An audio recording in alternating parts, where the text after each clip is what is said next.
Raffi Ahmad dan Nagita Slavina mereview Megachar Koenigsegg Gemera. Mobil seharga puluhan miliar itu hanya diproduksi sebanyak 300 unit di seluruh dunia ini. Seperti apa keseruan Raffi Ahmad dan Nagita Slavina saat mereview mobil super mewah itu? Raffi Ahmad dan Nagita Slavina lagi-lagi kedatangan mobil mewah dengan harga fantastis. Kali ini orang tua Rafathar dan Rayanza itu berkesempatan untuk mereview mobil Megachar produksi Koenigsegg tipe Gemera. Koenigsegg Gemera sendiri dikenal sebagai Mega GT pertama di dunia dengan konfigurasi 4 penumpang.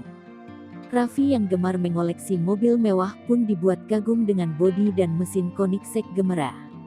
Bahkan, Nagita sampai ikut naksir dengan mobil yang hanya diproduksi sebanyak 300 unit di seluruh dunia ini. Rupanya, mobil yang dikirim ke rumah Raffi hanya contoh, namun masyarakat yang tertarik udah bisa melakukan inden.